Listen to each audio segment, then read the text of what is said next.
Alright, so today we are going to have some fun with polynomials. So what exactly is a polynomial? Well, a polynomial is an expression with multiple terms because the term poly means many. And so it has two or more terms. So when it has only two terms, it is referred to as a binomial because two is bi. Bi means two. And so then an example is 7x plus 2. And then a trinomial has three terms because tri means 3. And so like 7x squared plus 7x plus 2. And they're all different terms because an x squared and an x are not the same term.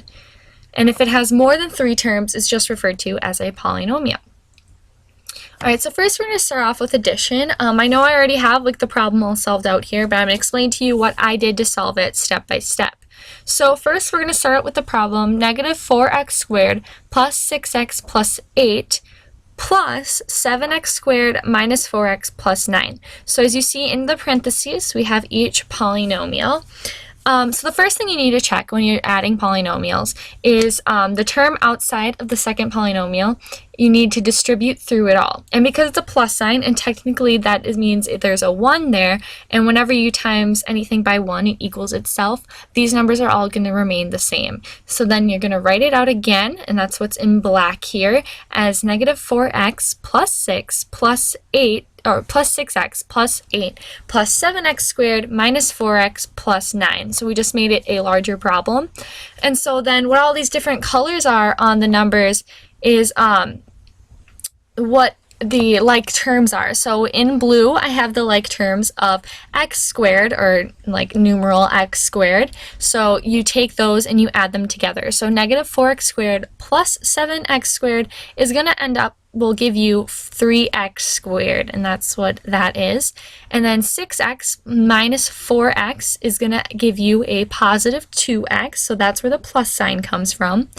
And then you have to add 8 and 9, and that's going to give you positive 17. And so then your answer is going to end up being 3x squared plus 2x plus 17. So that's how you add polynomials. When it comes to subtracting polynomials, it's basically the exact same thing as addition, except for there's the subtraction sign where the addition sign is. And as we all know, when you carry through the subtraction sign, it's like timesing by a negative 1, which is going to end up flipping your sign. So we have 3x squared plus 4x minus 11 for our first polynomial, and then we have that minus negative x squared plus 8, or minus 8x plus 10. And so because you carry through the negative, you're going to end up with negative or positive 6x plus 8x minus 10. And so then, why is that there? Okay. Then you're going to end up with 3x squared plus 4x minus 11 plus 6x squared plus 8x minus 10. And so then, again, the colors are there to show you that you have to add together like terms, just like addition. Again, this is exactly like addition. The only difference being you have to carry that sign through and flip the signs inside this polynomial. So then you add 3x squared plus 6x squared, and you're going to end up with 9x squared, and you're going to add 4x plus 8x, and you're going to end up with 12x, and negative 11 minus 10, and you're going to end up with negative 21. So your answer is going to be negative x squared plus 12x minus 21. Alright, next is multiplication of polynomials. I went a little crazy with the highlighter. Don't let that distract you.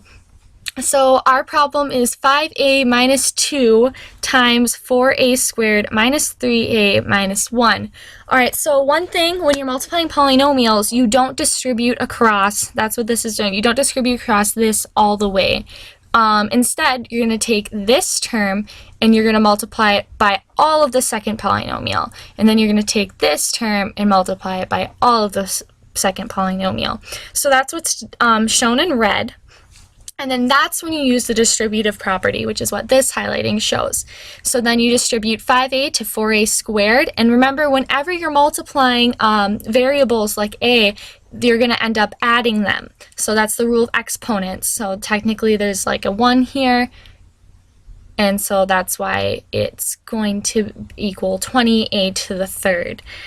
And so then 5a times negative 3a is going to give you negative 15a. Ignore that plus. That was a mess up on my part. So it's negative 15a, and then again, the two a's are both have a 1, so you add the exponents to get a 2.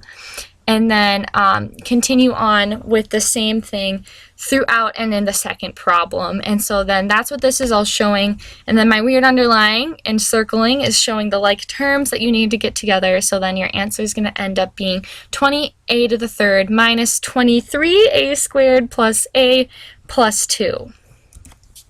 Next is division of polynomials, and this gets a little bit confusing, so I'm going to try to take my time, even though I'm already over the time limit.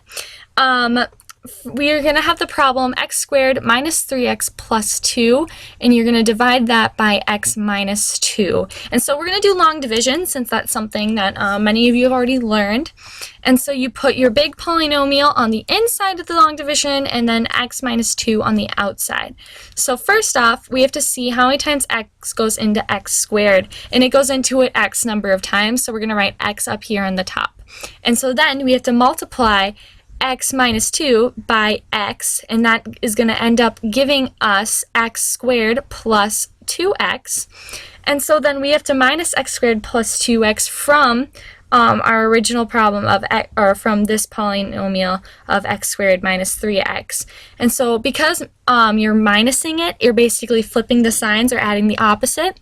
And so you're going to end up canceling out your x's here, and you're going to get negative 3x plus 2x, and so you're going to end up with a negative x there, and so that's what this shows at the bottom. And so then you carry down your 2, and so you get negative x plus 2. And so once you get negative x plus 2, you have to see how many times can x minus 2, no, x go into x plus 2, and it can go into it negative 1 times, so you're going to add negative 1 up here because its x goes into the negative x. That's what you're just seeing. You're seeing how many times can x go into negative x, and that's negative 1 times. And so then you times x minus 1 by x minus 2 over here, and that gives you negative x plus 2. And so then, no, it gives you positive x, plus 2. And so then you add the opposite, and then these two end up, right here, end up canceling each other out. And so you have no remainder, so your answer is x minus 1. So sorry my explanation was a little bit confusing there, but I think you get the gist of it. And so that's all we have for polynomials.